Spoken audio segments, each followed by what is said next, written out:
Raw Marty. Please welcome the loose cannon that is Malcolm McLaren.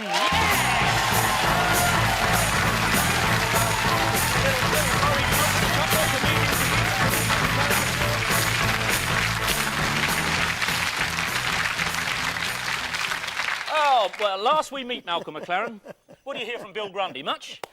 No, not much at all. Much from the Sex Pistols at all these days?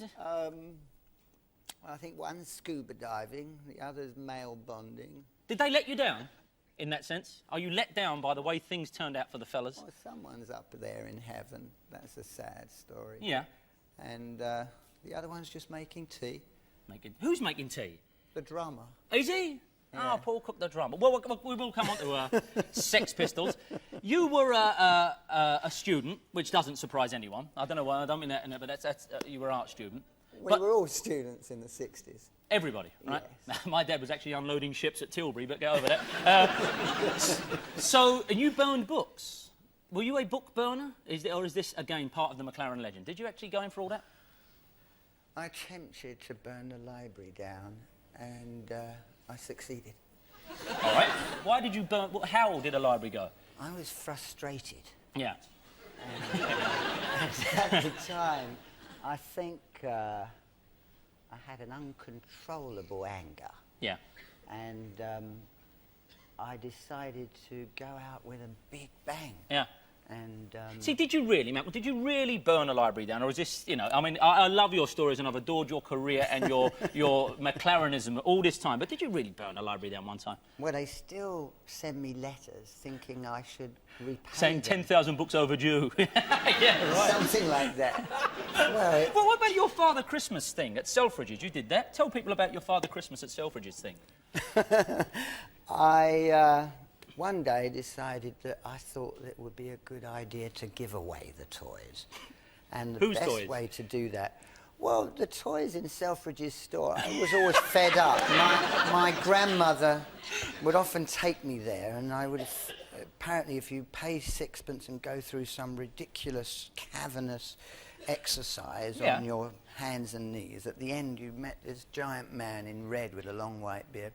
Cynic. It's the grotto. It's nice. I know, but you hope to get the presents. All I got was these ridiculous chewing gums and a... Yeah. You know, one of those. Yeah.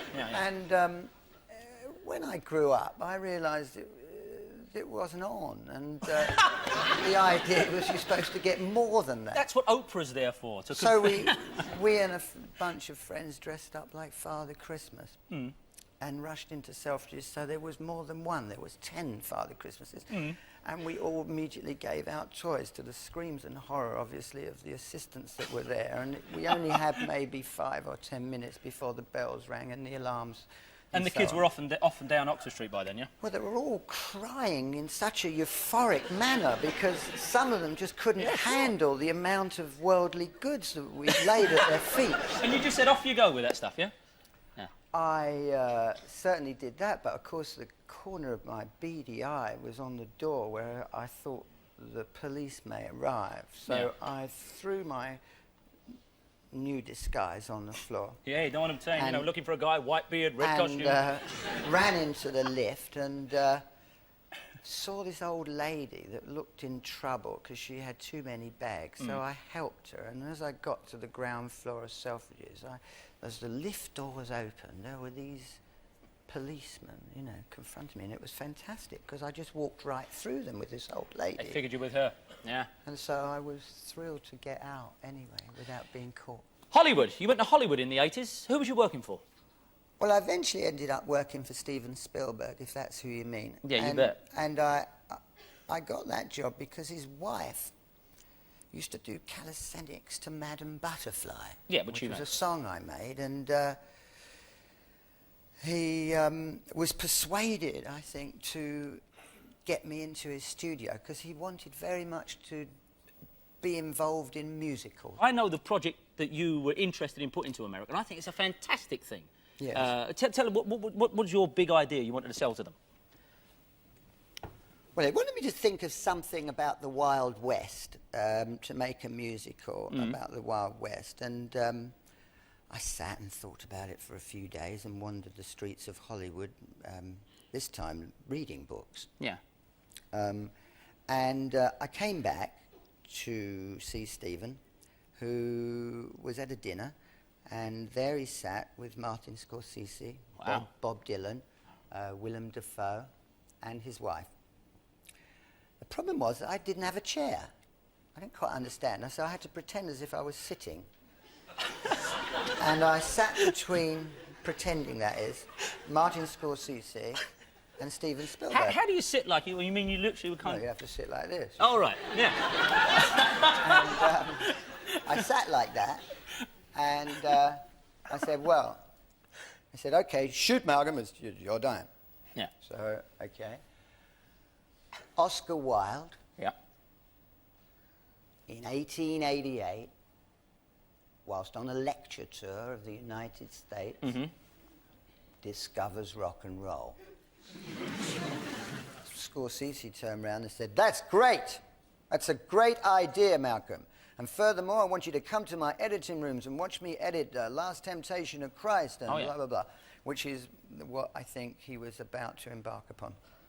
And Stephen immediately said, "I'll see you in my office in the morning."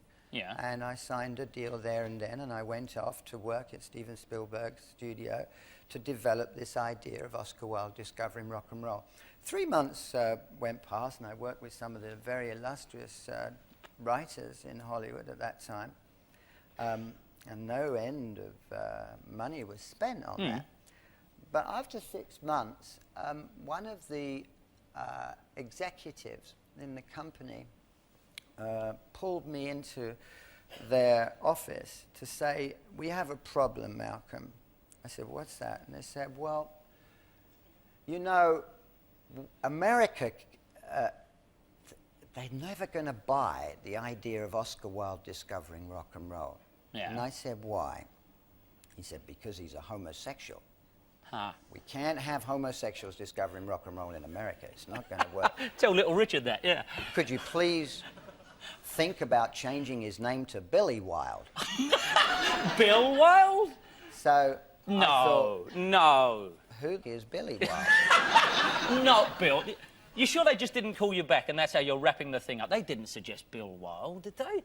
Well, that was it. I've just told you. That was the end of the story. At that point, I really was, you know, I didn't know how to write a story about Billy Wilde. I didn't know who the hell he was. If I give you 6 examples of modern music makers, would you rechristen them? Would you have a go at saying that's a dull... If you feel it is a dull name, someone like the biggest, Take That at the moment. Is that enough for you? Could you have lived with a band simply called Take That? It's a bit simplistic, but I suppose that's what they are. I guess if I had to think about it, they're young, good-looking kind of guys. I sort of think about America, and I'd probably say PCGAY or something, meaning politically correct gay, or personally committed GAY. Right, which is no influence on the group, it's just something you feel would be stimulating. Yes, I think it's sort of one up on the Village People. Yeah, OK, so there's PCGAY. How about Prince, or he that was formerly known as Prince? I think, because he's very fey on one level, and he's very funky, I would call him Tutu Utterly Utterly. Ah, back to Oscar Wilde again, yeah. Tutu Utterly Utterly. There's Prince, that's good. Last one for you. Malcolm McLaren. Yes. Otherwise known as? One Big F. Let me take a big quantum jump at that one, Malcolm. Malcolm, even though you denied it at the top of this interview, I think, if not literally, you are still burning down libraries, my friend. That's Malcolm McLaren, everyone.